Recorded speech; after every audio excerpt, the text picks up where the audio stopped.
Hello and welcome to the CFB edition of the Super Show. I'm your host, Walter Waddell, aka Dub Deuce 85, joined as always by Pete Cole, my guy in the co-pilot seat. We're going to be breaking down the Saturday main slate for you on DraftKings, talk a little FanDuel where we can, prize picks, and break down even some wagers that we like.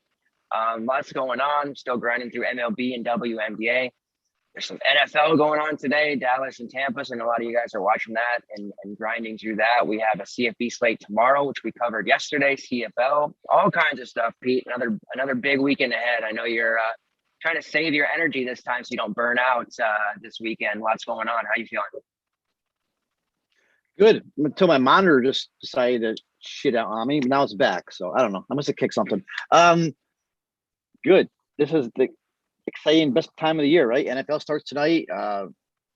Showdown. I did a showdown article, but now the best part of the week is CFB Friday, Saturday. I love this time of year, man. And I'm still grinding my MLB. We've actually had a really good month. So pretty much cashing every night on nightly basis. And interesting week, which we'll get into. We had a show last night for Friday. I'm way back here, and then this Saturday's slate is pretty interesting. I'm interested to see your take on some of these games here. Who's the best player in the world? Yeah. So we have the 12 gamer on Saturday. We're going to break that down. Saturday morning, I will be back, with the morning show to break down any last minute news, depth charts, last minute lineup questions, that kind of thing. And then I know I've said it the last couple of weeks about doing a Discord show for one of the later slates. I am going to make sure that happens this time. So whether we're busy or not, I will make sure. And if Pete has the availability, he'll join me as well. So as always, you guys are watching live and we appreciate it. Make sure you pop there in the live chat, any questions, comments, concerns. And if you aren't a member yet, you still got the time for the promotion, 50% off your first 2 months, $25. A really good deal. You're going to get access to every sport we offer, and that gets you top play articles, showdown articles, premium members only Discord chats, which we just talked about, cheat sheets, and core play. So everything that you need to be a consistent and profitable, gambler or DFS player. So let's dive in and talk about the 12 gamer, and we're going to kind of do a little bit different format. I'm going to talk about the first game, and then we'll switch to the next game, and it'll be Pete, and we'll go back and forth. And if we have any additional thoughts, we'll obviously share those as well. So the first game here is Pittsburgh versus Tennessee. Right now, I show Pittsburgh is -3, 57 over under. It's really it was rumored earlier this week, and now it's starting to look pretty much like it's going to be the case. But running back Tyon Evans, who I was high on last week and had shares up, apparently he's in protocol. They're hoping to get him back and ready, by the end of the day tomorrow. But there's a really good chance that he won't be available for the balls. And if that's the case, and he had to sit out for whatever reason, then you'd have to upgrade Jabari Small a lot. Small, very strong YPC of 5.8 last week. Granted, I know it was against Bowling Green, who's one of the worst rushing defenses in the country. But 22 carries, 117 yards. He did have a touchdown. Evans had 16 carries for 120 yards and a touchdown. And then Marcus Pierce and Jalen Wright, those guys got some touches as well. So if, that just shows you that Small got 20 plus carries, even with 4 running backs getting touches. If you remove Evans and his 16 carries out of the equation, we could be looking at 30 touches for Jabari Small. So the way this slate is built and some of the teams like, Ohio State and that people like to stack up, I think that Small may go overlooked a little bit, and I think that would be a mistake because his touches are going to be really high. So I'm looking at Jabari Small pretty heavy. As far as wide receivers go for Tennessee, I'm not really looking at any of them. Milton, he did really well. All things considering, he did throw a touchdown. He scored 2 rushing touchdowns. Again, Bowling Green, a really bad rushing defense. So it made sense they didn't have to throw the ball much. He only completed 48% of his passes. So I would obviously look for him to have, he's going to have to do better against a Pittsburgh team that'll keep it more competitive. But I'm not really looking at Milton or his receivers. Jalen High led the team with 8 targets. Cedric Tillman had 6 targets, and Mississippi State transfer Javonte Payton had 3 targets. Tillman caught their only touchdown. So not really anything here that we're looking at for DFS. It's just the fact that if Tyon Evans is out, Jabari Small becomes, pretty close to a core play. If nothing else, he's in your player pool for your, main couple of lineups, just as the touches. If Evans were to play, then I'd probably just remove him out and I wouldn't be quite as interested. Kenny Pickett on the Pittsburgh side, he's a fifth-year senior. You'll have to pay a premium for him. His price is definitely up. Looked good against UMass, 37 pass attempts, completed over 70% of his passes, tossed 2 touchdowns, decent amount of rushing touchdown equity. People don't really realize that when they think about Kenny Pickett. Rushing at yardage isn't like a huge number or anything, but he did score 8 rushing touchdowns last year. So he does have that ability. As far as the Pitt running backs go, it's not a situation I'm really probably going to be targeting. They're good, but from a DFS perspective, I think it's going to be too crowded. They had 3 players listed as post-starter last week, and they all got work. Vincent Davis, 6 carries for 32 yards, a touchdown. AJ Davis had 2 carries for 21 yards, also caught 4 passes. Israel Abedikonda, he had 7 carries for 40 yards and a touchdown. So they're all really cheap, but it's going to be kind of a guessing game there. And until the pecking order is more established and that goes down to either 2 co-starters or what Vincent Davis emerges, whoever it is, it's really going to be difficult to justify playing any of those guys in your main lineup. So really it's just the running back on Tennessee if Evans is out. And then looking at the receivers on Pittsburgh, my guy Jordan Addison, he's all grown up already, priced up at 8, almost 8K, 7.7. He's the most expensive wide receiver on the slate. I'm going to have exposure in my GPPs, but he's no longer a main team play at that price because there's other guys on the slate and that you'll be talking about on like Ohio State and stuff that are just better spots. But he's definitely a good target. As far as the week 1 target share goes for Pittsburgh, Jordan Addison led with 8. Jared Wayne had 7, Tayser Mack had 6, and then Florida transfer tight end Lucas Kroll had 5, Shockey Jacques Louise had 4, and then Hawaii transfer Melquist Stovall caught his only target for 10 yards. So they do have quite a bit of weapons behind Addison, and this is going to make Pickett successful. He's going to have a good year, and it's going to be competitive. So I don't mind looking at them. Addison, like I said, is kind of priced out right now, but Tayser Mack's pretty intriguing, not only 4.4. 2 years ago, 2019, before Addison even came around, Tayser Mack was the WR1 here. He had 111 targets that year. So he's been a pretty big key cog for this offense for the last 2 or 3 years. At 4.4, I think Mack's going to go overlooked, and he's definitely going to get the target share. You see there's 6 last week. He's going to probably get above that in this a closer game. And then I kind of like for GPP's Lucas Kroll, the tight end. He's got sneaky upside there at 3.7. 5 targets last week. They're going to incorporate him more in the red zone from the coaching staff. So, they brought him in. They're going to use him. Definitely a lot of things in this game to like for GPP purposes, but main lineup, like I said, just to recap, Jabari Small, if Diane Evans out, and then Tayser Mack is definitely, cash viable at 4.4. I think he's going to get plenty of work at that price. So a good game to target, but at the same time, there's just so many other good spots to target at good prices that we may not have to have a lot of this, this game, even though it is on the higher end of the totals. There's a lot of kind of, knock them down, drag them out physical games where maybe this one won't be. So do you have any thoughts on that before we move over to you talking about Oregon? Oregon, Tulsa, Oklahoma State. Sorry. Yeah, of course I'm going to have thoughts about Kenny Pickett, but that's my man. I've been standing on the rooftops talking about Kenny Pickett, since he, came out of Ocean Township High School in New Jersey. But I don't know. I've been following this kid for a long time. I love this kid. I think this kid's gonna be a pro quarterback. I think he's gonna go day 3. He's a tough kid. He's probably when he's gonna be a 24-year-old rookie, probably when he gets drafted. But I just think last year didn't help. He didn't progress like everybody thought he would. But then, it goes back to where, remember, he got hurt and then he ended up with a high ankle sprain. And I've had that. If anybody's had a high ankle sprain, he came back to that in like 26 days, and that usually takes you like 6 weeks to heal. So people didn't realize what this kid was playing through last year. So I mean, he's a stud. He's a gamer. And then and he went through the last 4 games last year playing with that sprain, and he did well, especially that last game against Virginia Tech when he threw for 404 yards, I believe it was. So to me, Pickett's a stud. I'm going to play him every week. I'm not saying I'm going to play him on main lineup, but I very well could be.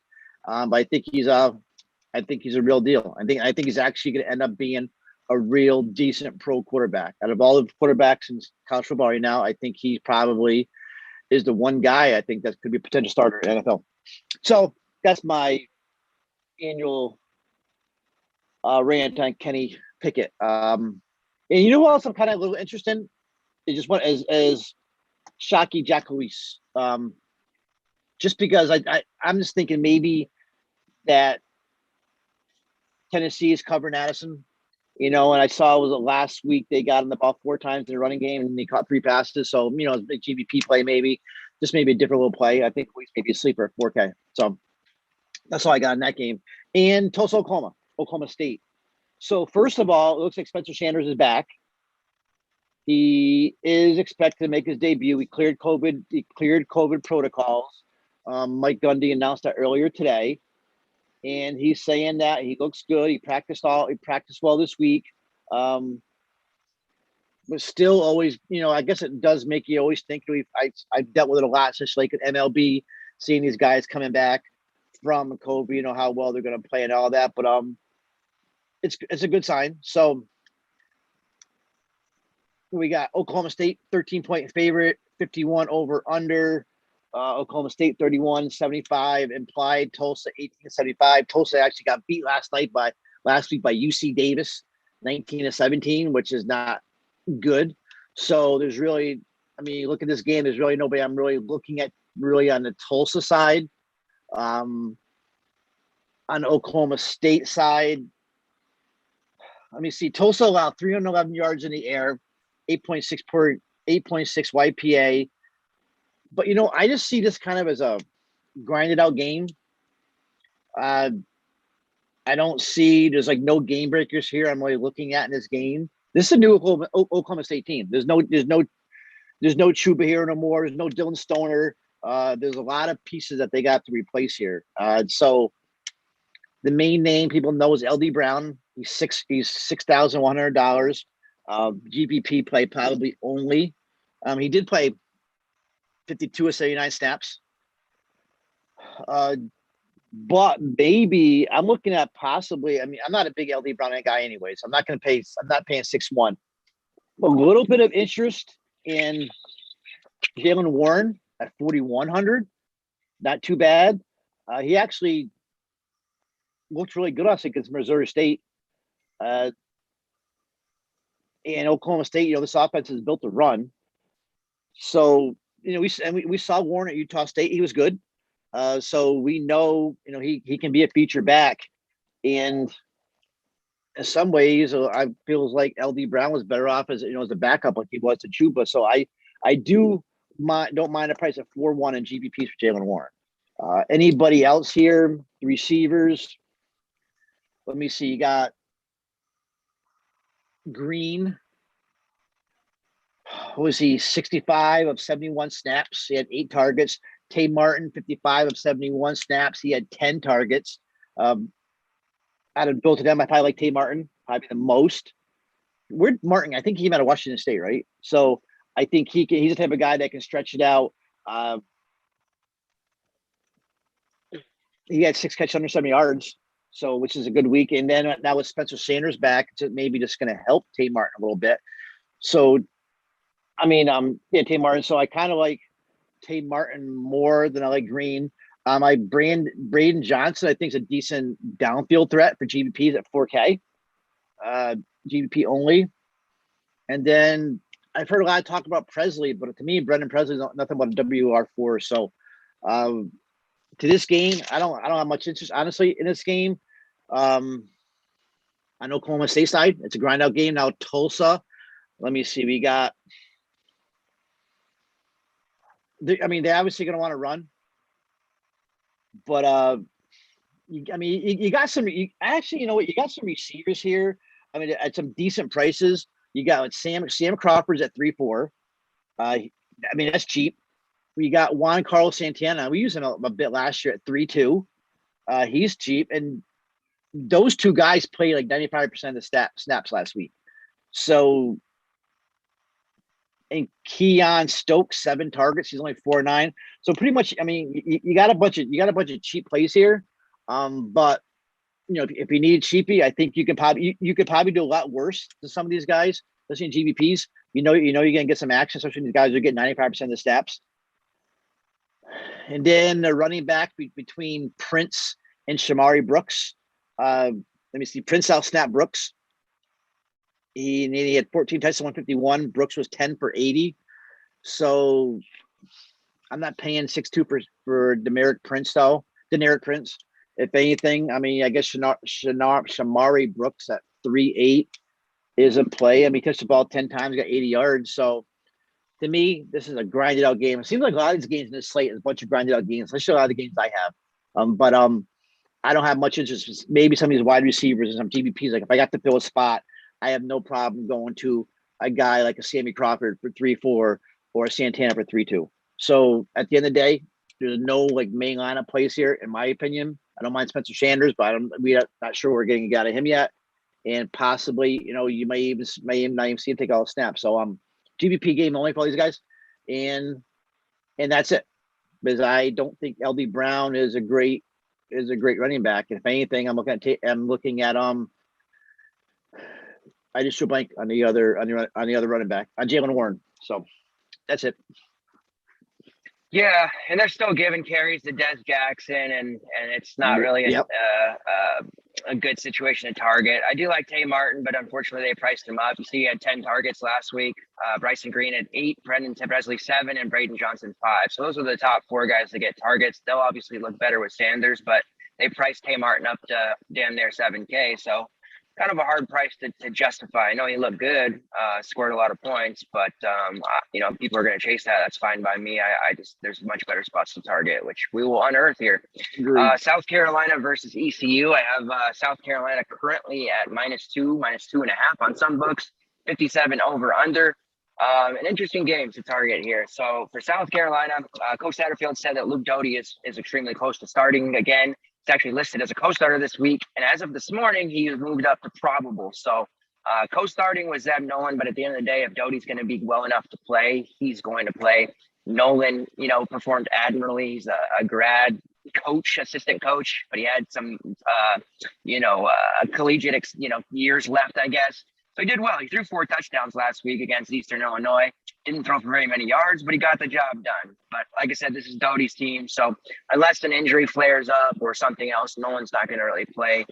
I do have interest in Doty, maybe not so much in his first game back, but I think as we head towards like mid-season, I think we're going to be talking about using Doty as like a main team type of play. I do like this kid. I think he's going to be really good. It's just we're not using him quite yet, unfortunately. As far as the running backs go for South Carolina, the other good news is Kevin Harris has been moved up to probable as of this morning. He was a full participant in practice. Harris made us a lot of money for low ownership last year. Cat's out of the bag on him as well. We have to get new sneaks this year, Pete, because all our sneaks from last year are either priced up or they're going to be heavily up. Harris was a big-time weapon for us last year. Rushed for over 1,100 yards, 15 touchdowns, YPC of 6.3. Right now there's a logjam in RB though, and Coach Satterfield says there's not going to be any, pitch, quotations, pitch count or snap count or anything like that. But I kind of, I think he might be saying that just to make ECU plan for it. I don't know that they're going to throw their best player out there immediately to be a bell cow. I think the other guys who are all kind of listed with or, I mean, they all have ors next to their name, are going to get looks, and they may ease Harris into it. So he's priced at 7.5. I don't even know if it makes sense to use him in GPPs this week, just because I'm not sure that he's going to get enough work to pay that off. But don't get me wrong, he could end up getting 3 goal line carries, on 3 different drives and score every single time, thus making him worth it. But I just don't know that he's getting enough carries to pay this off yet. But there's going to be plenty of times this year where we're using Kevin Harris. So rest assured that will happen. At wide receiver for these guys, it's kind of tough. They are pretty balanced. Daycare and Joyner was the target leader with 4. During the SEC preview, I had this team, and I was talking about tight end Nick Muse. He's a guy that I do like a lot.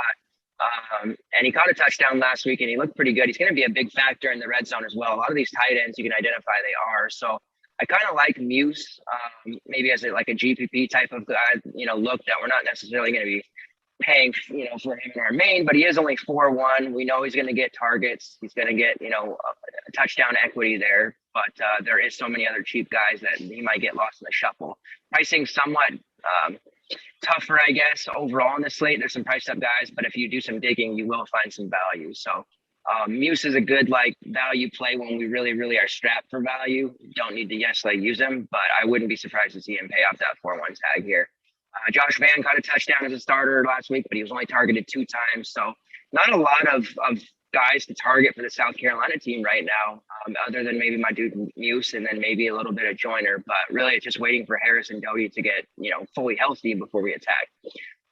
Holton Ehlers, he started out the game really well last week for ECU. He threw a 63-yard touchdown. I know it was a shorter pass, and then the receiver ran it back. I think it was Mitchell who caught that.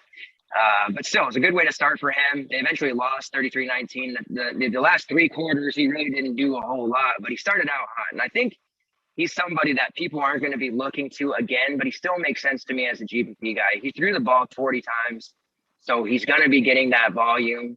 He's priced at 7-1, which is still relatively on the cheap end here, to still make sense for GPPs. And he has some really good weapons around him. As far as his running backs, Keaton Mitchell and Raj Harris, those guys are kind of co-starters in a way. They share the carries. They combined for just 12 last week. ECU had to throw it a lot. One thing about these guys, though, is they get a lot of passing work, which makes them pretty, exceptional plays in PPR formats. Mitchell's probably a little too pricey, but Raj Harris is at 5.5 and definitely in play. Mitchell was targeted team high 7 times, so he caught 6 of those for 80 yards. One of those was that 63-yard score. But Harris, he caught 4 of his 6 targets for 56 yards. So both guys were targeted pretty heavily. 5.5, it's right in the middle there as being playable. This is kind of, if you're going to be running multiples, I think they're not necessarily main team guys, but they're definitely in play. And then this is where I'm kind of looking at maybe using a guy like CJ Johnson. I definitely like him. He was targeted 7 times last week. Tyler Snead was targeted 6, but he was kind of a letdown. Jesse Hatfield was 5, and then Audi Almotosho was targeted 4 times. So Johnson's only 5'4", and he has the type of production of like a 7K guy. And he looks healthy. He's been struggling with injuries, the past year or so. Snead's a lot more expensive than him, and Snead's the guy in the past that we saw get those heavy targets out of the slot.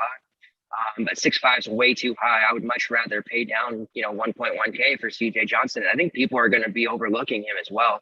And as far as GPP targets go, Omotosho and Hatfield are kind of those GPP looks. They're sub 4K options that you could possibly look at as far as that goes. But yeah, I just feel like CJ Johnson's kind of that sneakier play. You look at what he's done in the past. He had back in 2019, a 54 catch, 908 yard, 4 touchdown season. And then even last year when he was playing games banged up, he had 19 catches only, but 405 yards and 6 touchdowns. So over 21 yards per catch. He's a big time burner, deep threat, and he's somebody who's definitely going to go overlooked. I haven't tried to build a lineup for this just yet, so I don't know that he's necessarily going to end up being the guy. But as I mentioned, Addison, Harris, some of our sneaks from last year, they're not sneaks anymore. So we need to start finding some other ones and identifying those. And I could definitely see CJ Johnson, who was a stud 2 years ago, that people are really, unless they really follow college football, because most people aren't going to know ECU, are going to overlook this guy. And I wouldn't be surprised to see him, if he reels in, if he gets 9-10 targets this Saturday, he's going to bring in 75% of those. He crosses that 100-yard mark and gets a touchdown or 2. You're looking at a 25, just a 28 fantasy point guy at only 5'4". You're going to be way ahead of the field. So do not sleep on CJ Johnson. I'm very, very intrigued by him. And right now he's kind of at these first couple games, somebody that I'm looking heavily at. Next game we're going to go to is Ohio State, Oregon. Did you want to touch on anything there, or feel good about moving right on to Oregon?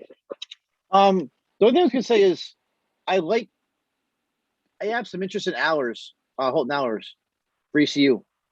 I think just because he threw a bunch of passes in that opening game against Appalachian State, and that Appalachian State defense is not horrible, and he actually didn't do too bad. So he kept them in the game. And I think he could do the same against South Carolina here. So,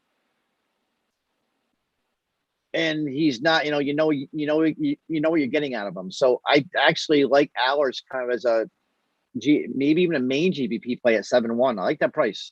So I do have some interest in that game a little bit in Ehlers. And yeah, I guess that's it. You explain anything else. I do like Luke Doty a little bit, especially with that offensive line. Now he's playing, behind, and they're going to be overmatched overmatching ECU, the defense. So, but definitely ours. All right. So next game, we got, what are we talking about? Oregon, right? Oregon, Ohio State. 64 over under. Ohio State favored by a touchdown, 14.5. 39 implied. It's one of the highest implieds of the night. I think it's one of the teams that got a higher implied, right? Penn State. So the second highest implied. Just a great game on paper. Oregon's coming in hurt now. And I'm just not impressed by Oregon DFS wise. But especially they probably looks like, right, they're going to be missing who's probably the best defensive player in college football. Kayvon, how do you say Thibodeau? But even though he hasn't been listed out yet, I think he's obviously he's not playing. So Ohio State is going to be popular. The good thing here is at least you have a quarterback where you know where the ball is going. You get two main targets. First, let's start with, I think it was a slam dunk play. And Garrett Wilson at 5'9" is a slam dunk. Right? He's a core play, way too cheap. He's 5'9" now. Olave is $1,300 more, even though, he's great receiver, but Garrett Wilson at 5'9" is the play. You got to play him. He's a core. And he if you did watch the game last night, he did look like an alpha. So I like Garrett Wilson, main lineup, boom. One thing we did see is Ohio State only had like 48 snaps that game. So the lowest I just read since I think 2015 in a game. So you're going to obviously see more snaps this week, more plays. Wilson is a play of the day. Definitely at that price. Now the running back situation for Ohio State. One thing I am seeing from the beats and stuff is last week they brought 4 and they played all 4 running backs against Minnesota. But Ryan Day is saying that he's going to shorten the rotation, which is good. First of all, you got Mayan Williams, who had a good game. But if you take out that one run, he had that off tackle handoff with 71 yards to the right. You take away that run touchdown, he probably end up showing like four DFS points. So still in play. Master T, to me, he's unplayable from what we saw last week. And then you got Tavion Henderson, the kid, where I think if this is not coach speak, I think if Ryan Day is actually going to do what he's saying, I really think that this is going to help Travion Henderson because, okay, maybe we want to get this kid 10 touches. But last week when he touched the ball 2 times, he 2 carries, 1 reception. And he still had 95 yards. He had that dump off that took for 70 yards to the house. So if Day's going to shorten a running back rotation, and when we saw them, they only ran 48 plays last week. If they go back to, if we're going to see they're more accustomed to like 75 plays, like they have pretty much average over the last 2 seasons, you're going to get a lot more carries from this running back crew. And if it's shortened, if this running back room is shortened now, I think we may actually see some more from Travion Henderson, and he actually showed last week what he can do. So I think Williams still in play. I think Henderson's still in play, especially at 4-3. And what's Williams at 7-3? So I do like the 4-3 call on Henderson a lot. I'm interested to see what CJ Stroud's ownership is going to be at 8-6, because it is kind of high. And I think that people may be off him. I think it's going to be overlooked. And you already hear, he doesn't run like Justin Fields and so on, but he doesn't have to. And when you're the quarterback with an implied total of 40, 39, 25, 40 points, and we saw how he calmed down in the second half last week, I think that we're going to get a major game out of this kid. So, and I start looking at other prices. Other quarterbacks, I'm hearing about people talking about guys that are, a few $100 less than guys like Haynes King, and maybe like a JT Daniels, when I can just go a few $100 more and get CJ Stroud. I think CJ Stroud is actually going to be a really good play this week. And at the end of the day, he's probably my second best quarterback behind Sean Clifford. So that's Penn State. Ohio State. So I guess say we like Henderson. Wilson's a lock. Chris Olave, you don't have to talk about Chris Olave. You know how good he is. And one thing about Olave though is, he's expensive at 7.2. Everybody's gonna be on Garrett Wilson at 5.9. So Olave is gonna be a really nice pivot though. A lower on pivot. So probably the lowest Olave is ever gonna be probably this week, because you're never gonna see Garrett Wilson at 5.9 again, I don't believe. So you got Wilson, Olave, CJ Stroud, and Trevion's replaced. On Oregon, honestly, I'm not really that interested in Oregon. I think just one of those, they're a much better team, obviously, in the field, like DFS purposes. Anthony Brown, is he in play at 6'9"? I think he probably is. I think he should. You saw Minnesota did move the ball a little bit on Ohio State. So I don't think Anthony Brown's not a bad price at 6'9", really. So they did expose a little bit of Ohio State defense. I honestly don't think Oregon is that good. But when you got an implied total here of like 25 points and Anthony Brown's your quarterback at 6'9", he's going to score some points. So this is a big game for Oregon, right? I'm not messing with that Verdell Travis Dye situation, GPPs only, even though I don't mind the Dye price at 4.8. If anything, maybe as a receiver, Johnny Johnson at 5.1. He's the guy that can stretch. So, and they're going to need him. And he's probably one guy that can get to the end zone. And who else we got? We got Pittman, Micah Pittman at 4.2. Pittman played 56 of 74 snaps. He had 5 targets. So Pittman's not a bad value either at 4.2. But said points are coming from somewhere, and it's not like they're going to get shut out here. So maybe Pittman. I may like Pittman maybe more than Johnson. Johnson's probably got obviously a better shot at getting to the end zone. But I don't know. I don't see. Oregon to me is not a great DFS team. They're a good team. I'm just curious as to see how Anthony Brown is going to play this week. Like you were saying last week, I don't think neither of us think Anthony Brown's a great quarterback. But we did see how Minnesota ran a little bit on Ohio State, so maybe Brown can too. And if that's true at 6'9", puts him in play. More of a GPP play, but he may surprise some people this week. It's pretty much it though. I can't mess with running back. So it's pretty much all Ohio State. And I think I might end up trying to get CJ Stroud in my main lineup. Really, if I can get Stroud and the kid from Penn State, Clifford, in my main lineup, which probably may not be able to do, obviously, but I'd be happy. Yeah, Oregon is really tough to use anybody in your main lineup for the passing game. The receivers, I would almost never. I would probably say I'll probably never use an Oregon receiver in my main this year. If they have some injuries or the pecking order becomes more defined, maybe I'll change my stance, but definitely not right now. The way that, and I'm definitely not saying Verdell or Dyer like Mo Ibrahim level, but the way that Ibrahim was just gashing that Ohio State rush defense. Yeah, good point. I don't want to use them, but those I feel like a maybe, I don't want to say significant, but maybe a good portion of those points will come from either Verdell or Dye, and it might be Brown who gets the rushing touchdown because he will call his name, but there's a good chance that Verdell and Dye score some points here, and the 4.8 tag on Dye is pretty intriguing, but yeah. I don't want to use them. That's for sure. Which one are you gonna run?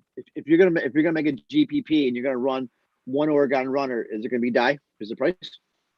Maybe he got 13 to what? Verdell's 18. So the main thing you're looking for there is a touchdown from Dye. I think is what you're rostering him for, is for that touchdown equity.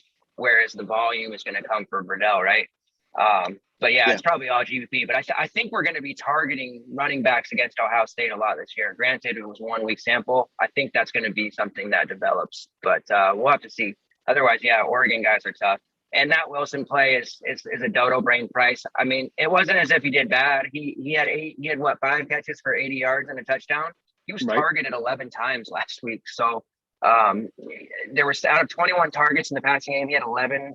Chris had 6. Nobody else had anywhere close. Jackson Smith and Digba had 2. Travion Henderson 1. Jeremy Ruckert 1. So, well, he's hyper focused on those 2 guys.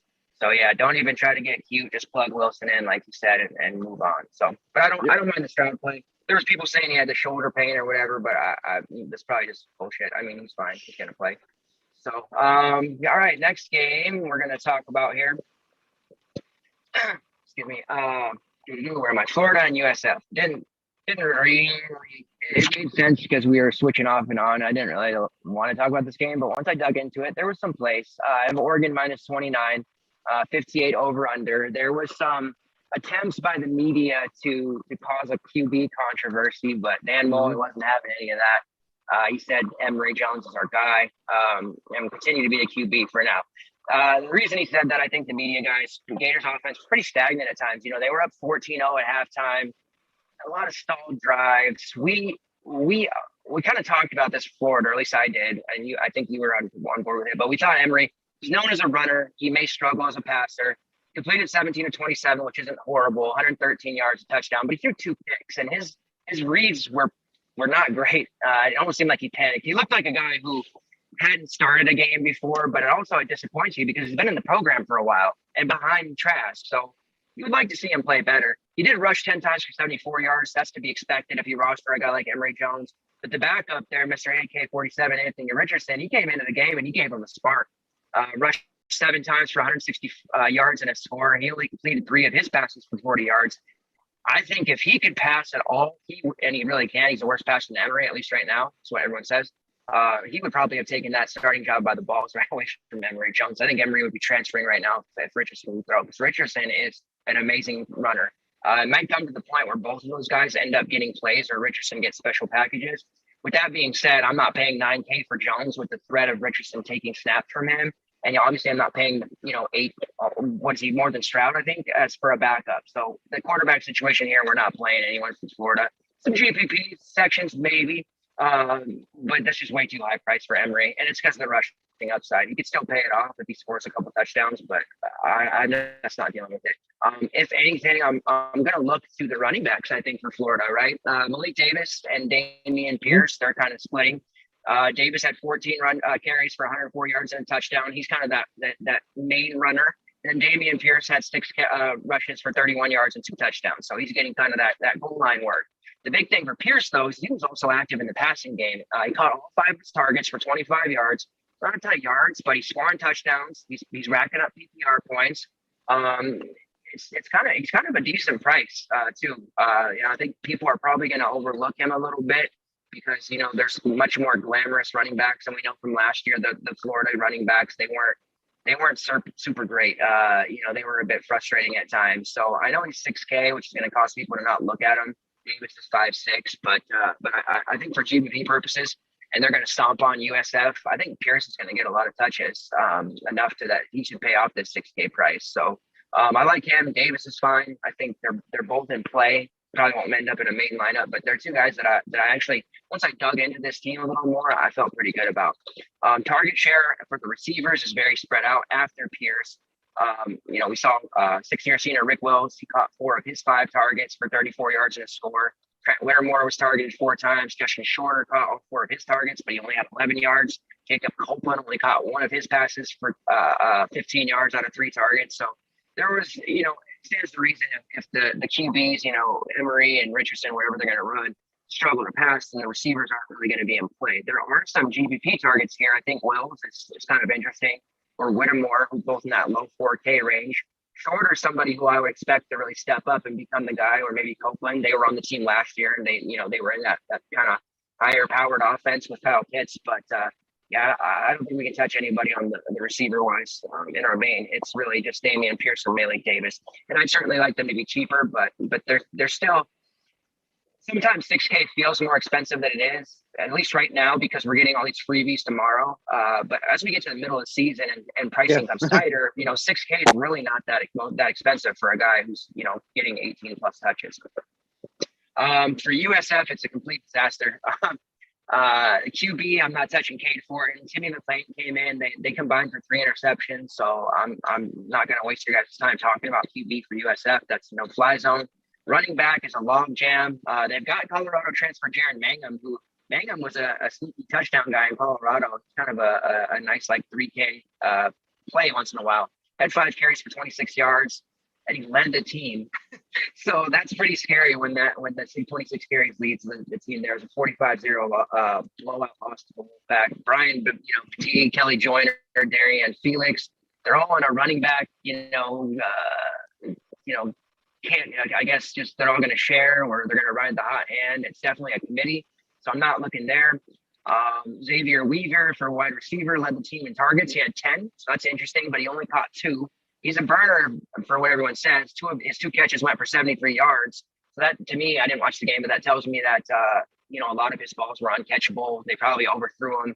So all they're going to have to do is connect on Weaver once or twice for a big touchdown, and he's going to be a big play. But that 4 QB play is going to hurt him. And then Latrell Williams was the only other player on the team that got more than 2 targets. He had 5. So right now, there's some value here, but we don't need to use it, thankfully. There may come a time when the pricing's tight that we have to look at USF.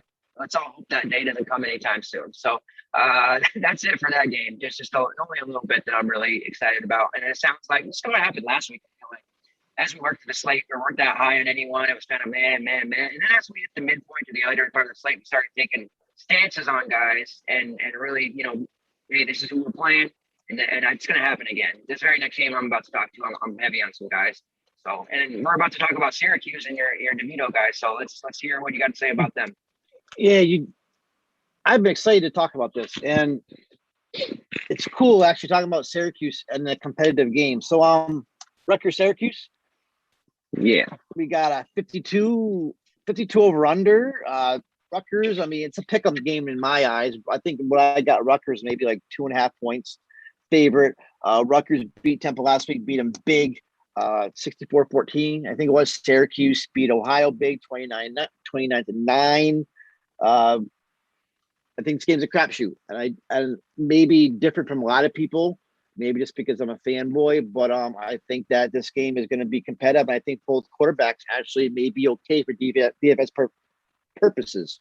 So first, let's get Rutgers out of the way. So I don't mind the quarterback for Rutgers. I don't mind Noah Vedral at that price at 6'7". He's never gonna be a great passer, but he can run. He didn't have to do much against Temple. We saw. Don't like to see the completion percentage there, but Syracuse does struggle against dual threat quarterbacks. They always have. So I think there is some value there using Joe 6'7". You just got to worry about his turnovers, and as long as he just stays solid, he's going to get you a decent price. And he's going to improve actually by a second game. I don't like the running backs on the Ohio. I mean, on the Rutgers end. I think right now there's just too many of them. They ran well. My other problem I do have a problem, I guess, with Vedral is you still have Johnny Langan hanging around there, and I just called up when you were talking. So between Langan he threw the ball 7 times actually, no, 1 time for 7 yards, but then he ran the ball a little bit. He's like their whatever, he's their secret weapon. But with Langan hanging around, he adds another running back too. So I just think there's too many. There's 4. They had 4 runners going the other day. So I'm not as big on Pacheco like everybody else is, or like a lot of people are. I don't like the Penn State. Why I keep saying Penn State? The Rutgers runners because of Langan there. But Bo Melton is probably the top play on the Rutgers side. I mean, to me,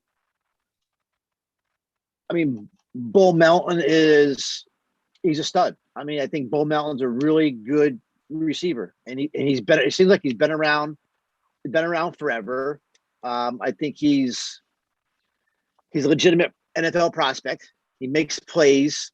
At 5,700, he's in a really good position. Last week, 6 catches, 59 yards, 1 touchdown. I said he's the alpha of that team. 5'7", in play. They like him. They're always going to get him involved. He played all but 2 snaps last week, 7 targets. And he's been there forever. So Melton is always going to be in play. Why play him over my man Taj Harris? I'm not sure, but I do like Bull Melton's price at 5'7". Anybody else on the receiving end? Maybe Aaron Crushank, 4'4", not a bad price.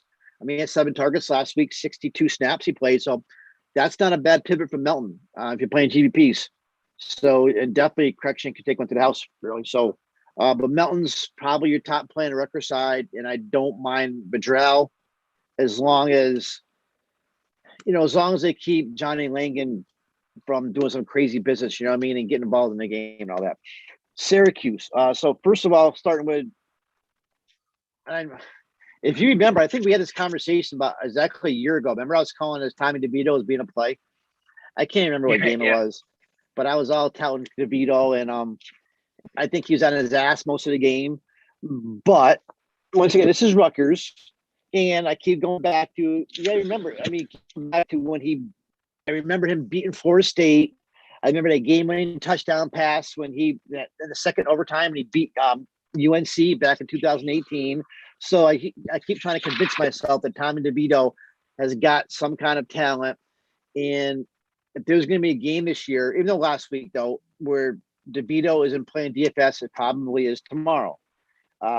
I watched a bunch of conferences with Dino Babers this week, and Babers was talking about how he was so proud. DeVito thought he played a great game. He was supposed to play both quarterbacks. He was supposed to play Garrett Schrader, the Mississippi State transfer, but pretty much Schrader stayed on the sideline because DeVito was playing well.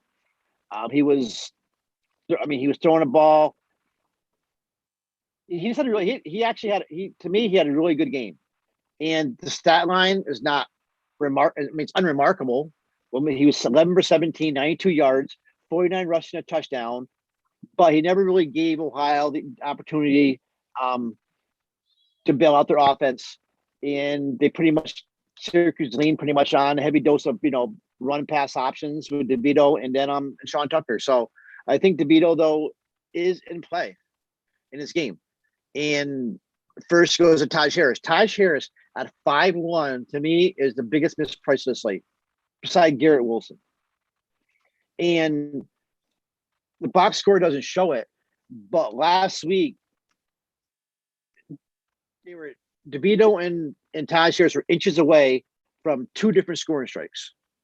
So it pretty much was, they pretty much almost connected on a corner route in the end zone. That was in the second quarter. And then there was a deep ball. It went through Harris's hand. Harris had his hands outstretched in the third quarter, and it was such a narrow. It pretty much was DeVito's fault. But if Harris caught both of those catches, we'd be talking differently right now, and Harris would not be 5'1". And Harris at 5'1". This is a guy that usually getting 15 targets a game. Last week he ran 17 routes, 8 targets, but they didn't need him. But if they're trailing, he's going to get the 15 targets this week. He's got a rapport with DeVito. They've been playing together forever, and we're never going to see him this cheap again. So to me, right now, and I see Harris. I got Harris and Wilson, 2 misprices in my main lineup, 5'1", and then Wilson's price. So I love Harris. And I said, it's the fanboy talking right now. And then we're talking about Sean Tucker. This kid's a real workhorse. And mainly this is pretty much it's the type of game where it's gonna be close. They're not playing, they're not gonna get blown out. But he ran 25 times where he had 181 yards and a touchdown. 57 snaps. He played 46 of them. And they pounded him. They pounded him 25 times last week. And if they get the lead, they're going to feed them. They're going to feed them. So it pretty much comes down to game script. If you think that we think Syracuse is going to get the lead and stay with it, then it's a Tucker game. If they're it's close, they're playing from behind. It's a Todd Harris game. It's pretty much, like when we were talking about with Ohio State, where DeVito's going to go. It's going to go to Taj Harris, Queeley, and then the third guy, Sherrod Johnson. They took like 85, 90% of the snaps. So they didn't rotate. It's Harris, Queeley, Johnson, and that's it. So I kind of like that. GVP purposes, you don't want to run Harris. I mean, Anthony Queeley at 4-3, no problem. It's not like Rutgers has got a great defense. So I'm really excited about the Syracuse team. Probably the only time this season, but I might as well take it while we have it. And to me, Taj Harris is a mispriced. Sean Tucker's a great play. And then GVPs, I don't mind either Noah Vidal or Tommy DeVito. Probably the only time this season we talk about DeVito. And DeVito actually stayed in his ass last week. So the Syracuse offensive line is getting a little bit better. Nice. So it's exciting. That's pretty much it. And you get the red short sophomore Cooper Lutz. Didn't do a bad job either, but GVP's he had 25 yards. He had a score, touched the ball 5 times. So nice. Syracuse Rutgers, my orange men. All right, they're playing well. They're looking at another win. Tucker was a beast too. You called that one really well. All right, Notre Dame versus Toledo. This is a game I'm kind of excited about, honestly. Notre Dame -17, 56 over under. Now, I think that we're going to be, I mentioned against Ohio State, I think we'll be able to target running backs. I think it's going to be the case with Notre Dame. Notre Dame has legit, professional players on their secondary. That safety that they had running around there getting interceptions left and right, that kid's going to he's going to get drafted on day, probably in the first 10 picks. I think it was Hamilton. He's a monster. So their secondary is going to be good. And we saw that against Florida State. Milton came in and he started throwing the ball pretty decently, but they were getting gashed in the run game. The Florida State run game was just destroying Notre Dame, but their secondary was stepping up whenever they had to. Now we know Toledo, and I love these smaller schools, and sometimes it gets me in trouble, but we know Toledo loves to run the football. From last year, that's what they did, and that's their strong suit. So I know that Notre Dame's going to be a tougher opponent. 17 isn't that huge of a deficit, really. And I think that they're going to do some things here. So quarterback wise for Toledo, we're not really looking at them. Carter Bradley will get the call. He's kind of a lackluster play. Daquan Finn, the backup, he ran 9 times for 82 yards in the score. So he's kind of exciting. That was against Norfolk State. Chatter, he may see some snaps and take some away from Bradley, whatever.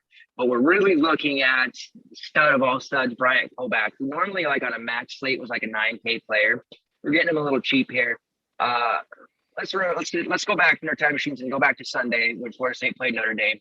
Jayshon Corbin ran 15 times for 144 yards and a touchdown. I know one of those was a score that was over 80 yards, but still 14 for 60, something like that. It was pretty decent. Treshaun Ward punished them as well, 76 yards and a score on 11 carries. So Kyle Hamilton, that was the safety. I was trying to pull that name out. Yeah, that kid's nuts. I don't think Toledo's going to try to challenge them in the passing game. Even if they fall behind, I think they're just going to do what they do. And that's going to be pound the rock to Koback and make Notre Dame try to stop them. And then throw, kind of those short passes and try to dink and dunk up and down the field if they can. If you challenge those safeties, they're not going to do well. Koback to me is a bona fide stud, though. He scored 2 touchdowns last week on just 9 carries. He only had 52 yards. A blowout win against Norfolk State. They didn't need him. So they didn't put him out there.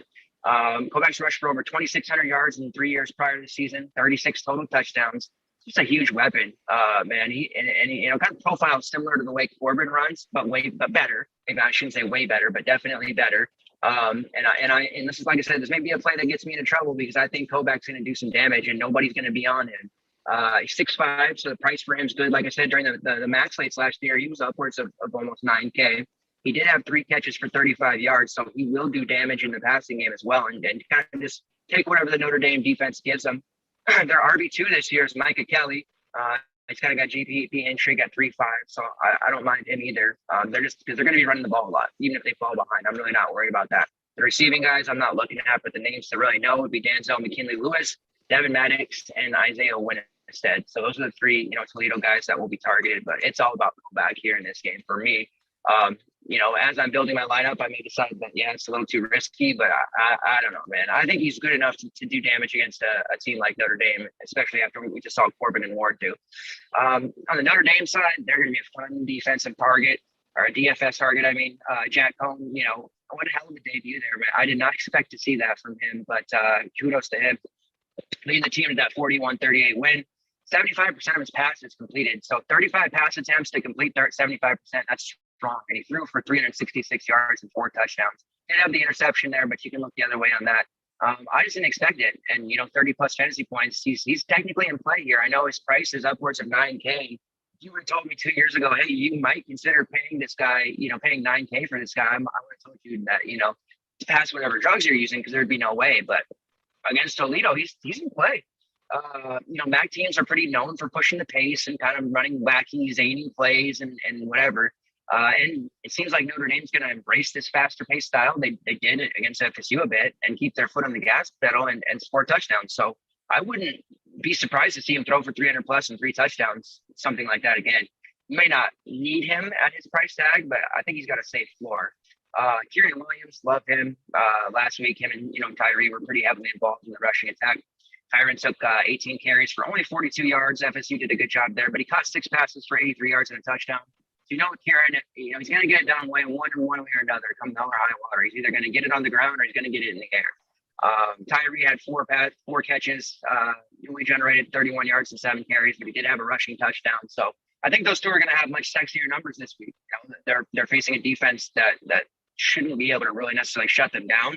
Toledo will try to keep that offense off the field, so they are going to run a lot. But when they are, expect Williams and Tyree to get a lot of work. And then Michael Mayer, aka Baby Gronk, man, what a fucking beast! Caught 9 passes on 13 targets for 120 yards to score. He's going to be a fantasy guy that we're using a lot. We're probably not going to need to use him this week because they jacked his price up all the way to 7.4. Really hard to justify it, but man, he's going to be a guy we target a lot. If I was going to seriously consider a Notre Dame guy in my main, though, I think it would be Kevin Austin Jr., who I did use in the showdown there on Sunday, and it worked out pretty well. He looks like a star in the making, like the next great wide receiver from Notre Dame. It feels like we haven't had a wide receiver from them in the last few years that you could really say, hey, that guy's going to the NFL. I think Austin might be that guy. He had a really exciting, you know, touchdown grab, pretty acrobatic catch. He had one that Cohn overthrew him on by just a hair. That would have been a second touchdown.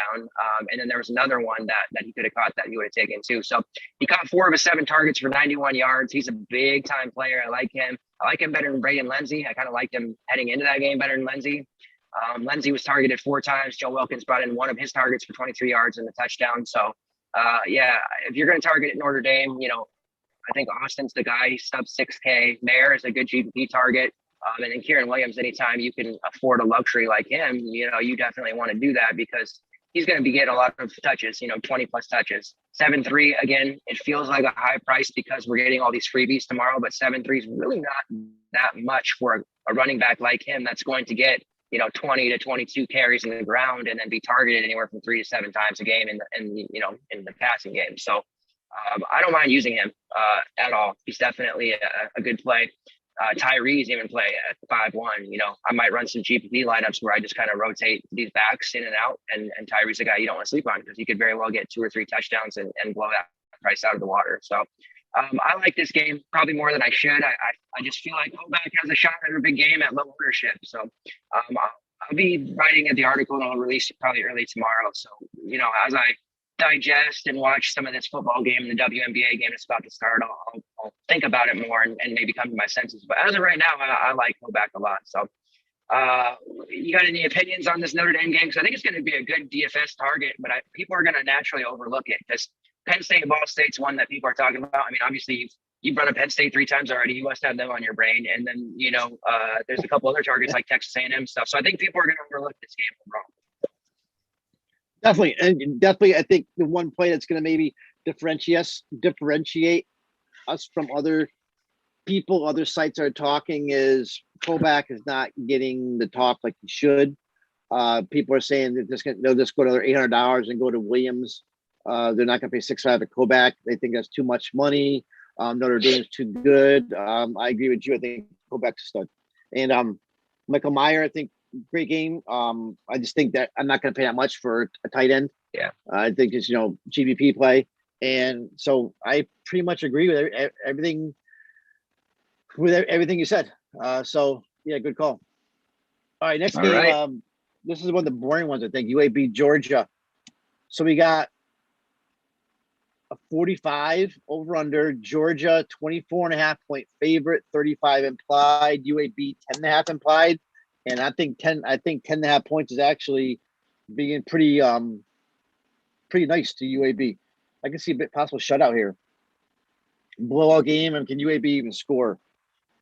Honestly, I don't see much DFS here at all, personally. So I guess we got Georgia last week, great game, beat Clemson. Awesome defense. So generational defense, great. UAB blew out Jacksonville State, whatever it is, 31-0. But first of all, JT Daniels, we're not even sure if he's going to play.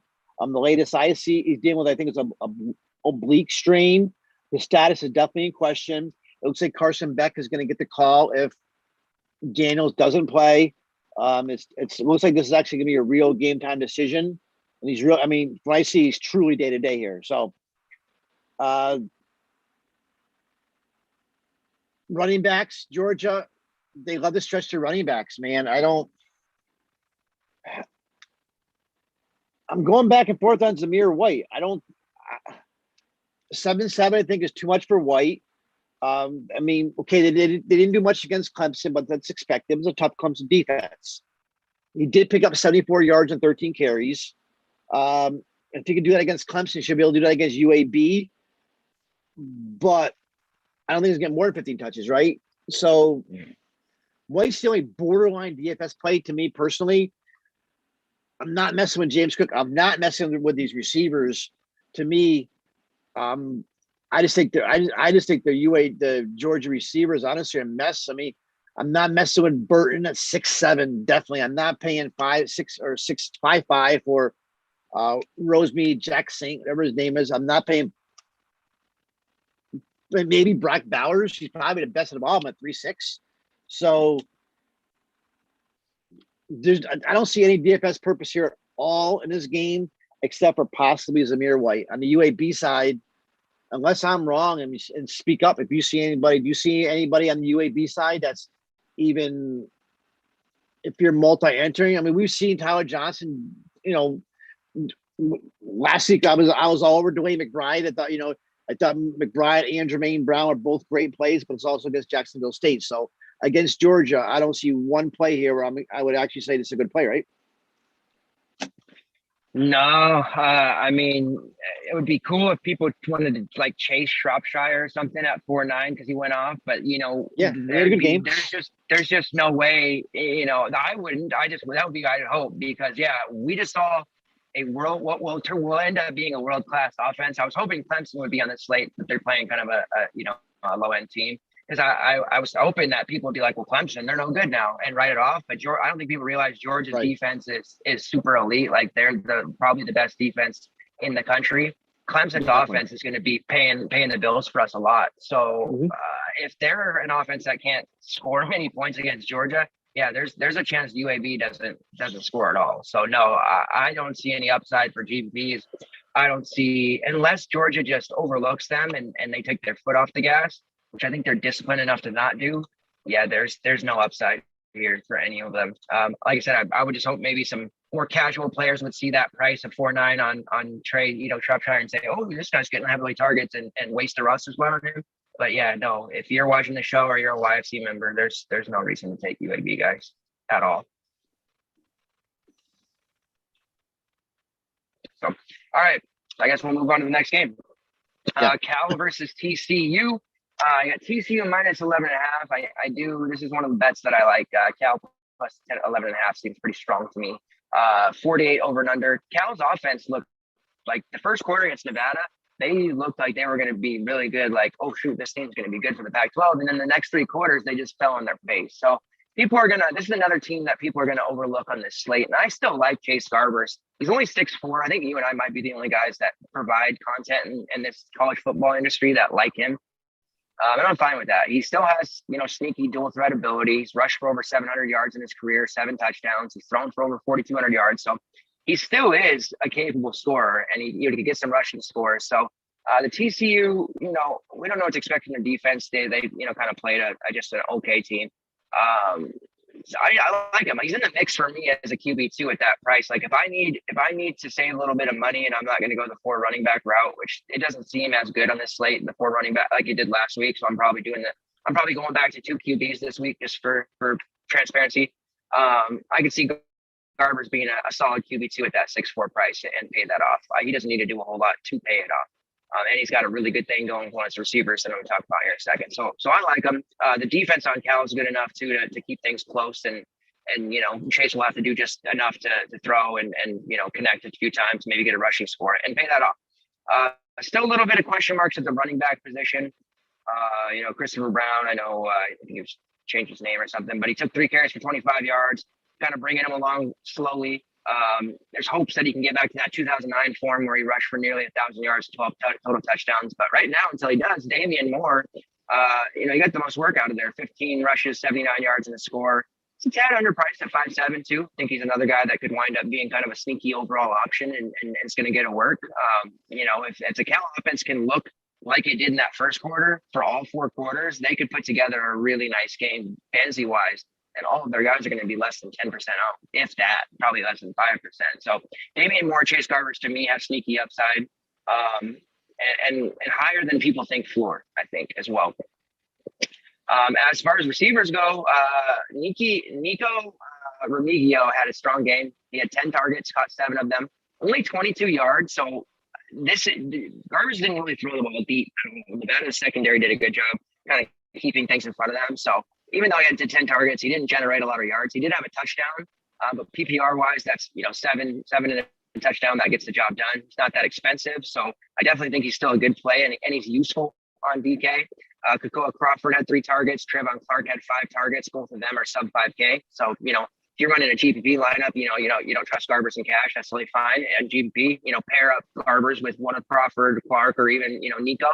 Be a strong type of play, because this Cal offense is really cheap. And then Marcel Dancy, who's a backup running back, kind of more like the RB3 right now. He's getting a lot of passing work. He saw 5 targets out of the backfield, caught 4 of those. So keep that in mind. And then Jeremiah Hunter, who is maybe a min price special, 3K. He had 5 targets, caught 4 of them from 35 yards. So I don't know. I feel like Cal's one of those teams that people are just going to sleep on, and they're much better than they showed. I think they're closer to that first quarter team than they were the other 3 quarters. And I think they're going to show that here this weekend. For TCU, our guy Max Duggan, he was always cheap, like 6K, 6.5. Now we're looking at 8.8 for him. That's going to be tough. He's still technically in play, I think, more for GPPs now. He's kind of like that sneaky, and he's also another one of those like sneaky dual threats where you look at his yardage and you're going to say, well, this guy doesn't run, but he does get scoring on the ground. He had 10 touchdowns on the ground. He's got 17 for his career now in like 2.5 years. So he calls his number in the red zone. So he will get those scores. I think this is going to be a close game. So Duggan's going to get that full 4-quarter run. They only played like 1/2 last game because it was just a blowout. So it really depends on your risk tolerance though. At 8.8, that's a big boy price. Is Max Duggan a big boy yet? I don't know yet. I just don't know if I'm ready to, commit that kind of salary to him yet. When, like you said, Stroud is there for less, and probably in that Ohio State offense, well, not probably, he is safer. So at the end of the day, even though we've seen less of him than Duggan. TCU uses a platoon at running back. We do like their running backs. We have in the past because they're always so cheap. Zach Evans, Amari DeMarcado, and Kendre Miller are all getting touches. They're all sub 5K. I think they're worth taking shots in your MME if you're doing like the 20 lineup max or something like that. Zach Evans is probably my favorite. He's technically the RB1, but they all get, looks. And then I'm probably higher than I should be on Kendre Miller. Last year, he had a 7.2 YPC as a freshman, rushed for a total of 388 yards, 2 scores. And in the game, last week, he was already up over 7 again. So definitely like him. Evans had a YPC of 7.7 last year for 415 yards, 4 touchdowns. So these are some guys who can run the ball and get big gashes. So we'll see how they do against Cal and better teams to see if that YPC comes down. But Kendre Miller's a guy who I think is going to wind up pushing Evans for a lot more touches. He's one of those guys I have a sneaky feeling about. And then Evan DeMarcado rushed for 200 yards a season ago, caught 10 passes for 100 yards. So all 3 of them got work against Duquesne's. They all scored a rushing touchdown, and Duggan scored a rushing touchdown. So it's just going to be really balanced. They're cheap though, and it'd be a situation where, you really like the rest of your lineup. You've got 3.8 or, right around that salary or 4.2, something like that. I don't mind plugging one of those guys in if it was my last spot, because I think maybe not the McCardle, but Miller or Evans, I think are fine. And then the receiver wise, TCU's got some guys that I think are capable of being on the winning GPP lineup. Quentin Johnson's even maybe capable, or you're able to play him on your main lineup. He was the target leader last week with 7, caught 4 for 38 yards. Not a big total, but the target leader for sure. So I like him. And then they do have Nebraska transfer JD Spielman, who got hurt he got hurt last year. He only played 3 games. He caught both of his targets for 26 yards and a score. He's got a lot of talent. You'd think he'd be an impact player right away. When he was in Nebraska, he was solidly producing. And last year he had 5 catches for 56 yards in 3 games he could play. He's only 3K. So, he's one of those plays where you toss him as a flyer in GPP and hope he catches a touchdown. It is interesting that Darius Davis was able to beat him out for a starting spot, and also Tay Barber, who last year Tay Barber was pretty productive. He had 40 plus targets in 3 straight years. So it's kind of weird to see Darius Davis beat those 2 guys out for a starting spot on the last depth chart. Davis to me didn't look all that good. He did catch both his targets for 58 yards. So, that's decent. But there's kind of a crowded wide receiver room where I don't mind plugging and playing some of these guys into your GPP lineups. And then Savion Williams was targeted a total of 3 times. So he's the other starter. TCU definitely has some cheaper options. They have expensive quarterback, but they're skill position guys. I kind of like pairing them up with certain combinations with Duggan. Quentin Johnson's only 5'1". I mean, to me, he feels like he could possibly be a main team play. Caught 22 of his 41 targets last year, almost 500 yards, 2 touchdowns. So really seems he's got something going with Max. He's kind of got the stranglehold on WR1 for right now. Everybody else would kind of just be a cheap play. But to me, JD Spielman at 3K warrants discussion. Even though he's not a starter, that's just way too cheap for him if he's going to get any looks at all. All he needs is 3 or 4 targets at that price, and you can take one of them to the house for a touchdown and pay it off. So not a safe play by any means, but just something to think about. Last 2 games, or actually there's 3 left. So we got Texas A&M and Colorado, which is a game I'm kind of looking forward to on the Texas A&M side. But did you want to say anything about Cal TCU before we move on? Yeah, actually, I did. I wanted to say I agree with you on the Spielman call, and I think now he's healthier. It seems like he should be covered from whatever his injury was last year. At 3K, definitely. And I can, even if he gets he had 10 snaps last week, if he gets 25 snaps, I think breaks a touchdown. I like that call a lot in Spielman. And I'm a big Zach Evans guy, and I really think that there was a lot of talk up to was this year going to be. Remember now he's the highest rated TCU recruit that they've ever signed. Started out like slow last year, 25 carries in his first 6 games, and then he exploded. And he had a big last 3 games. He 264 yards, 3 touchdowns, 8.8 per carry. Especially when Darwin Barlow transferred, everything was, was all signs are going to Evans. And then next thing you know, he gets suspended wherever he's in Gary Patterson's doghouse. So broke team policy. Didn't play much in that opener, but he's still he's still a decent game from what he played. So he's a type of kid, though. I think that he's so fast. I mean, he's so fast. Plus he's so powerful. I mean, he's the type of guy that he can juke a defender, but he can also run a defender over. And I think he's just a different level than most of these guys. I think that you're going to see starting this week. And as long as he's out of the doghouse, he's playing in the normal number of snaps. I think that he's going to be a game changer. So, and they have a bunch of running backs that are good. They all have different skill sets, but I think he's the most talented of the group. He's clearly the one that's could be NFL player out of all of them. And I think Cal's defense is going to have their hand full between Dugan and Evans. And I'm calling a big game for Evans here, as long as he's playing normal. He's not in the doghouse, which I don't think he is from what I've seen. So Evans is one of my sneaky sleeper plays of the slate. All right, not my game. Where are we now? We're at Texas A&M, Colorado. Yeah. Texas A&M, Colorado. A&M's a 17-point favorite, 50-point over under. So I don't know. I don't like the numbers here. I don't like this. I don't like the Vegas. I mean, A&M won big last week against Kent State. Colorado won against North Colorado. But I like some of the players here, though. So if that makes any sense. And I guess so. First get out of the Isaiah Spiller's a core play, a 6'7", I think, right? And this is one of your guys. You kind of like before anybody even was even talking about Spiller, his name is coming out of your mouth last year. I gotta give you credit for that. And he is he's a stud. I mean, especially at that price. He's behind Wilson. I think he's probably his second top play behind Wilson. He's a straight up core play. And he's gonna, what was his last week? He was 17. He ran the ball 17 times. So 113 yards, 2 catches. He's a lock. So who else we got? Quarterback. I mean, Haynes King. I'm going back and that. My whole thing with King is 8'3". He's 8'3". So when I got Stroud only a couple $100 more, to me, King is unusable when I can score Stroud.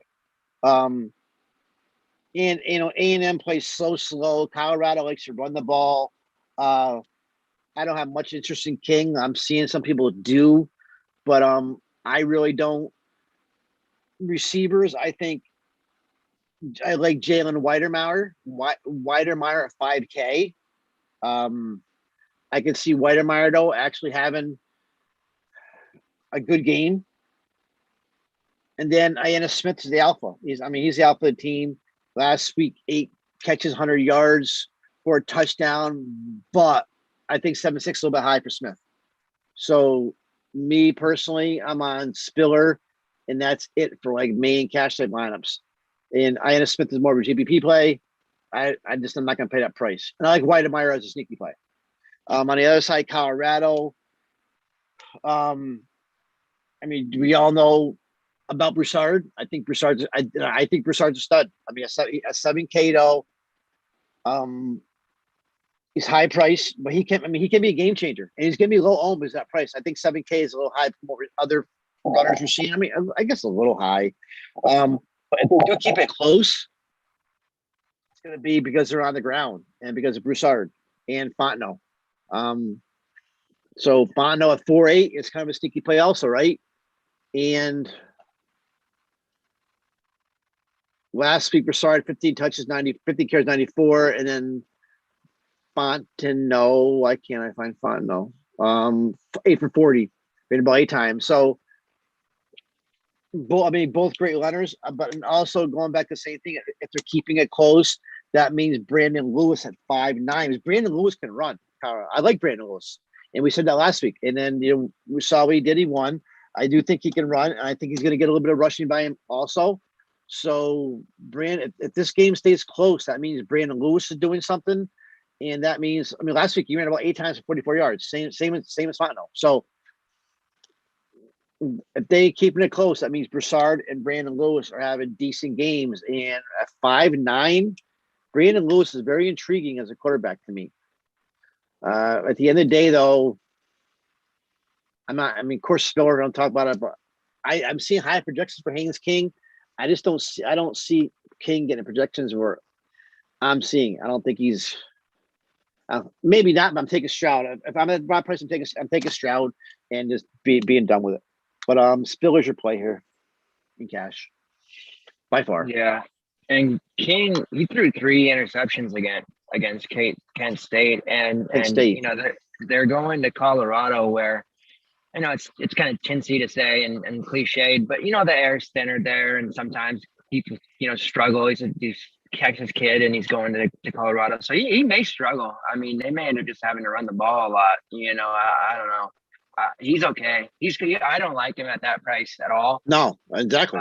It'll be interesting to see how the ownership projections break out. But he doesn't really do it for me. He's got weapons though, and I think maybe that's why people like him, because he has such good weapons. But Spiller, and you could even maybe for GP switch to Devin McCain. He had a pretty good game. He's there at 5'9", so a little cheaper than Spiller. No one's going to be on him. And what he had almost 28, 30 fantasy points last week, 12, 124 and 2. So Texas A&M just has some strong weapons. So they had if Mond was back this year, God, I think they'd be so good. But yeah, I'm with you, Spiller. We were on him when he was at that 4-7 price and confused why no one liked him. But another one of our sneaky guys is now grown up and everybody's using him. But I think we have to use him too. All right, let me go here. We got just a couple games left. Ball State versus Penn State. This is going to be the DFS goodness, right? So -23 for Penn State. I have a 58 over under, one of the higher ones on the slate. And there's absolutely a lot to like here. So, Sean Clifford is going to be really, really chalky at 8-1 for good reason. I mean, I'm likely plugging him into. He's 18 for 33 for 247 and a touchdown last week against Wisconsin. Now he's getting a much easier max squad in Ball State that he can do some damage in. He's another guy that's got that kind of, I keep saying it, sneaky dual threat upside. He's got career 739 rushing yards and 8 touchdowns, so he can get it down on the ground. He's thrown for over 1,800 yards in back-to-back seasons, 42 touchdowns to 16 interceptions in that time. So he's definitely in play at 8-1, and you're going to see a lot of people talking about him and rolling him as their QB1 and in cash and single entry. It's absolutely the play. I am looking a little bit at Noah Cain there. He's, took the lead over guys like Devin Ford and Keeley. Just 8 carries, 48 yards and a touchdown. It was kind of a grinded out game against Wisconsin. Clifford did throw 33 times, so there wasn't as much running activities, but he had 1 carry. I think Ford had 3. So Cain's definitely the guy. He's also active in the passing game. He had 5 catches on 6 targets for 27 yards. So I kind of like Cain here with everybody going to the passing game with Clifford and probably Dotson. I kind of like Noah Cain. And then mini Penn State stacks, those are in play this week. So if you roll Clifford, I think you want to pair him up with somebody, whether that's Dotson, who's 7K, or more spendy, but definitely worth it. He had 10 targets last week, caught 5 of those for 102 and a touchdown, over 20 yards per catch. Parker Washington is a guy that we like. He did some damage last year, especially late in the season. He brought in 4 of his 6 targets. Keandre Lambert-Smith had productive 471 stat line in his 5 targets. So there's big plays here. And I think at the top of GBPs, we could very well see those Penn State stacks be in people's lineups. And it could see it run back with the Ball State, game stacks. I think this is a game stack type of game because once Penn State gets out in the lead, Ball State's going to have to throw it, right? So you got Drew Plitt out there who pretty productive, last week, 17 passes he completed for 188 yards, 2 touchdowns. He's got a cannon for an arm, though, and he's got a plethora of options around him. He threw for over 2,100 yards, 17 touchdowns in just the 8 games last year, contributed 4 rushing touchdowns. So I think everybody expects Plitt to make that next step after seeing what he did last year. And this is a good opportunity for him going against, a Penn State team if he can keep it competitive. Caleb Huntley's gone, so their running backs are gonna, it's gonna be Ty Evans again, he was at the top of the depth chart as a co-starter. He's injured, so he missed it. So it's Will Jones who rushed for 93 yards and 18 carries in a rushing score. So he's definitely an interesting kind of GBB guy. And then if Evans comes back, he's a solid play as well. He rushed for 357 and 2 last year. But it would be, pairing Plitt and GBP with one of his receivers, or it's kind of risky with Plitt. I know, going Clifford and maybe Dotson and then running it back with one of these wide receivers from Ball State. So they had 3 receivers last year, get 60 plus targets. 2 are back. Antoine Davis decided to go pro. So he takes his 62 targets out of the equation. And it's still a strong group. Justin Hall, who had 63 targets last year, 49 catches, 670 yards, 4 touchdowns. And then my personal favorite last year was Hines Tyler, 70 targets, 42 catches, 602 yards, 8 touchdowns. So both those guys are back. Hall looked really good last week, 11 targets. Monster week, 8, 137 and 2. Tyler was targeted 8 times, so right behind him, but he just got 4 for 32. So Tyler's more of the slot possession guy, and then Hall's the burner. I definitely think if you can get one of those guys in your lineup, Tyler's pretty cheap, so that's definitely possible. What was he? 4.2. That's a good price for him. But even a guy like Justin Hall at 6'3", which again, that might feel kind of expensive, but he's going to get targeted 10 plus times Ball State's going to be behind. They're going to throw the ball a lot. They have, like I said, a QB with a cannon for an arm. Let's flick and chuck it down the field. I like Hall, and I'm not just saying that because he had almost 40 last week. Like we know what he's about from his previous seasons. We used him last year along with Tyler, and he was a guy that was up over 8K at times. So I like this game a lot. I think that I may even wind up trying to get a Ball State guy in there. It may be Tyler. It just makes sense because for your main at 4-2, you're looking at a PPR guy who's going to get targeted 8 to 10 times. If you can bring in 5 of those for like 50 and a touchdown, he's right at value with upside for more. So I think Tyler may be the smarter move because he's only 4-2, but the sexy glamour play is Justin Hall at 6'3" if you can fit him, because I think him and Dodson can duel. We could look at those guys scoring touchdowns against each other, all game long, and that would be a hell of a stack if you can make it work. So I keep hearing you mention Clifford and the Penn State guy. So obviously I know you're on Clifford. What weapons are you planning to, I guess, surround him with in your main lineup possibly? Well, definitely Parker Washington at 4K. Definitely. Parker Washington is, to me, it's close to a main play. People may look back at last week the Wisconsin game, and it wasn't a big DFS game from a DFS perspective because Wisconsin ran a ball so much to control the clock, 42 minutes of game action. So, and Penn State was suffocated. So, and they still threw for 250 yards, and that's under Mike Yurkich, the new OC. But I really think that this is different now. That's in the past. Now they go to Ball State. So I like Washington a lot, especially the price. So you already I don't have to say any more about Washington. I think he's a great play. He's a great spot to hit 100 yards and a long touchdown for $4,000. Great play. I do see, and I agree with you, where I see this being, and I was just looking at some numbers as you were talking, and even James Franklin even mentioned it. This could be a trap game because, they were able to get out with a victory last week over Wisconsin. You got Auburn around the corner, and especially in whiteout night is coming to Beaver Stadium. That's huge. I got a lot of friends actually going to that game. If anybody's been to whiteout night, it's crazy there. And this could be a type of game where they're looking past Ball State. We got Ball State kind of stuck in between Wisconsin and Auburn. So like that call where Justin Hall, Hall was Pitt's favorite target, 265 career receptions. So that's actually, that's tops among all FBS receivers, those career receptions. So last week, and we even called him. We were talking about last week about how he's a boomer bust and all his touchdowns. And right now he's got the longest reception streak in the nation. So I like Justin Hall a lot. Pitt, not really, but this may actually be a trap game for Penn State. I think Parker Washington is pretty damn close to a main play for me at that price.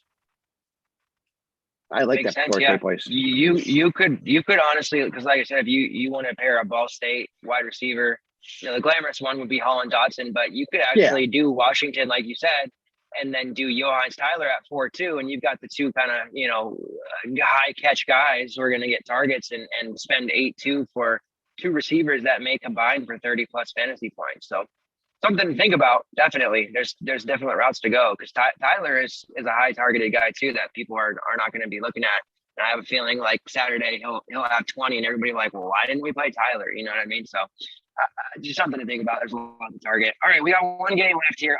Iowa State. Break it down for us, and then we'll do prize picks, a couple bets, and then we'll head out.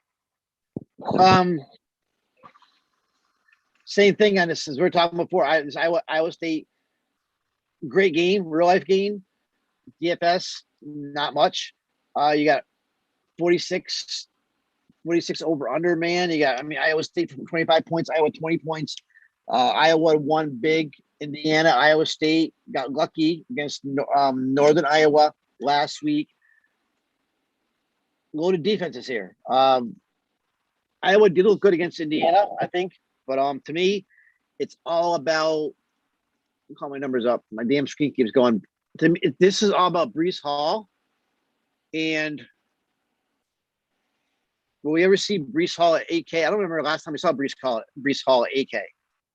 And normally, it's lock and load Breece Hall, 100 yards, 2 touchdowns. But you keep hearing about this great Iowa defense. But maybe this is our chance, another chance to be different than the field, because Breece Hall is not going to be start like a main cast starting running back. But you think about it, he's going to get work. I mean, they need him to win. He's a top guy. He's consistent. He always gets there. I mean, Breece Hall always gets there. 8K is real cheap for Breece Hall. And I understand Iowa's got a great defense, but if I can get, I like you said, I haven't actually made a lineup yet, so I got to see what I'm dealing with. But I think Breece Hall is still one of the best running backs on the day, and he's going to get there. He does it all the time. So I don't want to get scared because of the Iowa defense. So same thing happens with Tyler Goodson, but not as much. Goodson's a great GPP play, a little cheaper, going to get volume like we know Breece Hall is going to get. But beside that, though, I think Brock Purdy looked like shit last week. He did. He looked bad, but he gets Charlie Kolar back this week, I think. I haven't seen anything confirmed, but it would be nice to get Kolar back. And you get Charlie Kolar at 4.6, some 500, some 5K with two touchdown upside. Somebody's going to score. When they're looking at, I would say a 25-point implied, somebody's got to score, right? So if Kolar's back 4.6, pretty intriguing play to me. So at this play, I'm saying there's not much interests me, but I think I may like Breece Hall more than the field. I may be overweight on Breece Hall compared to everybody else. I think he's a stud. He's a runner. He's one of the best. And I like Kolar too. Tariq Milton 2 years ago had same game 2019 had 8 catches, 144 yards, and a touchdown, or maybe 2 touchdowns. So Tariq Milton at 4K. Don't sleep on Milton either against Iowa.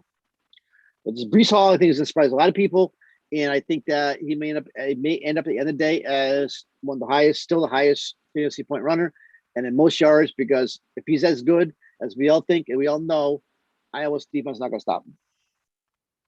That's my call.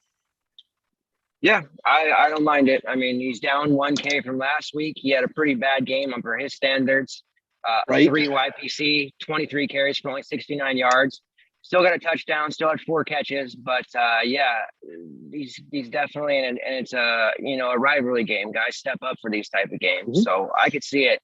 And people aren't going to roster because, you got the Kieran Williams, you've got, Broussard there, Koback. There's a couple of Spiller everyone's going to roster, and I would imagine most people are probably going to even just go Spiller, and then they may even go cheaper at running back. And it seems like people are going to play 2 higher priced QBs and maybe even pay up at wide receiver. So paying up at running back this week may end up being a contrarian move. So yeah, even if it ends up being a low scoring game, all the touchdowns that come would theoretically come from Breece Hall. So I don't mind that at all. I definitely, I was heavy on him last week for my GPPs. It didn't work out. Thankfully, on the Saturday show, I literally walked through most of my lineup and made the decision on air to go to Letty Brown instead of him. So thank God I did, because it made it a good day. But yeah, Breece Hall, he's definitely due a bounce back. With 20 fantasy points is a bad game. You're dealing with a real life stud. All right, let's go to Prize Picks here.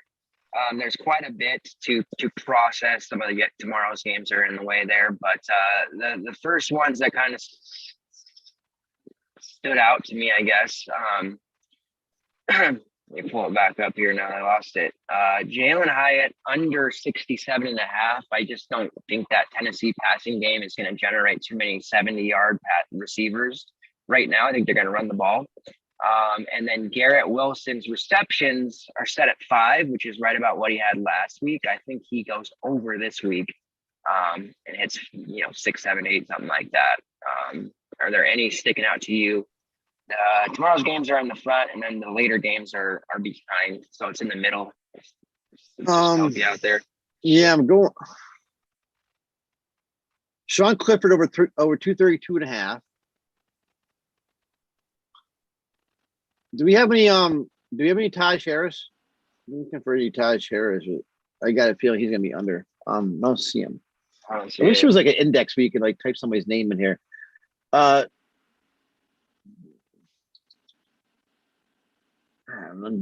see Johnny Johnson at 3. Shropshire, like Shropshire 2.5.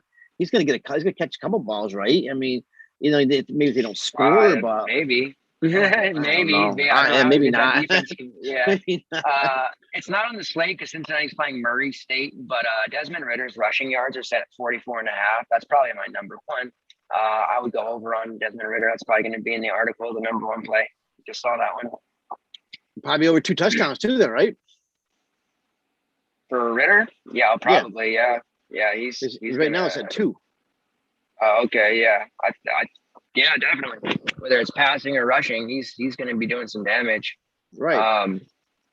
Yeah. So I would hit that. I like the Clifford call, like you said, over 232. I think that's a solid bet. We got for rush yards.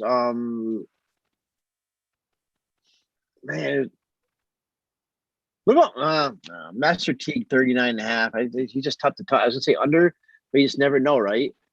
Kenny Walker, 115 yards. Kenny Walker the third. I mean, he's not on the slate.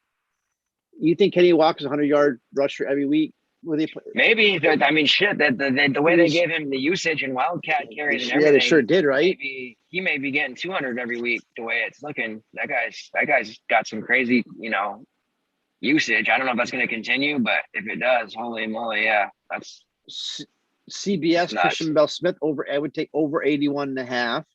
I like that.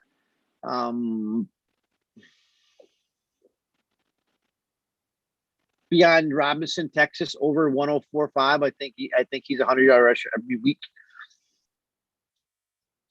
Okay. Well, that I think gets people through it.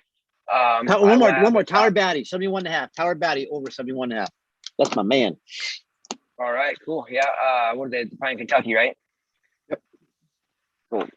So yeah, that gives you guys some plays. I'll have a top 4 or 5 in my article, like usual. And then I did want to talk about before we head out some bets because we're starting to look at that more. We want to definitely take advantage when we see plays that we like. There are several that I want to kind of point out. Let me pull up the thing here because got all these numbers in my brain. So and why? So basically, I mentioned it earlier. California plus 11.5 against TCU. I think it was close against Nevada. I don't see TCU running the score up or beating them by that much. So 2 touchdowns or whatever. I think it would be like a 7-point game. So I am on that. Memphis it was -6 earlier. Now I think it's seeing -5.5 against Arkansas State. Arkansas State lost bowling. Their coach, Logan Bonner. I just think they lost too much to go and play Memphis and not lose by more than a touchdown. That seems kind of silly. Akron plus 6.5. I think that's a pretty strong one. Some places you can get that +7. They are at home. Maybe it's a little scare people off. It's Temple. We just saw Temple get just absolutely destroyed. They're going to go on the road to Akron and they're feeling down about themselves. So I feel like that is a good bet. And then Northern Illinois +7 versus Wyoming. That game's going to be kind of like a drag them out physical battle. Northern Illinois just put it on Georgia Tech last week. They're riding high from that. So I guess the feeling would be, they're going to have a letdown game. But again, they are at home. They're playing a Wyoming team that passing wise, they weren't so great last year. And it's an earlier morning game. So I don't know. I see Wyoming coming in there and laying an egg against Northern Illinois. So those are the 4 bets that I like if anybody wants to tail. Normally, when we get bets, it's like something we really like because we don't tout bets too often. So it's got to be something that we're really into. And then also Buffalo +14 versus Nebraska. That's the other one that didn't make the article, but I don't see Nebraska beating Buffalo by 2 touchdowns or more. That's Nebraska's not that good. So any final words, Pete, before we head out of here? No. I think this is gonna be a little trickier slate than last Saturday. Like I said, I haven't really tried to make a lineup yet. I may be more settled on tomorrow night's slate first. But it's gonna be interesting. So a lot going on. I mean, this is good though. I like it when it may be a little bit harder. So maybe we'll find an edge because I think there is a few spots we might be able to get an edge over everybody else. Like I said, but then you have your show Saturday morning. Tune in. Anything we come up with next couple of days, and then stay in our Discord. And anything we find will pop up in Discord. Yep. Yourfielderschoice.com. Get over there. Still the promotion 50% off your first 2 months, $25 a month. So definitely get in on that. Like you said, jump in the Discord. Any pertinent news Saturday morning we'll be talking about in the premium college room on Discord. I'll have the show Saturday morning with any last minute news, article tomorrow morning. And then I think you'll have some showdown stuff out as well. And then a Discord show later on the day with either the late slate or the late night slate. So thanks, Pete. Thanks, Mickey, for 2 days in a row of producing. Appreciate those of you who did the live viewing with us and on demand. Best of luck on tomorrow's slate and Saturday. Let's make some money. See you guys Saturday morning. Good luck.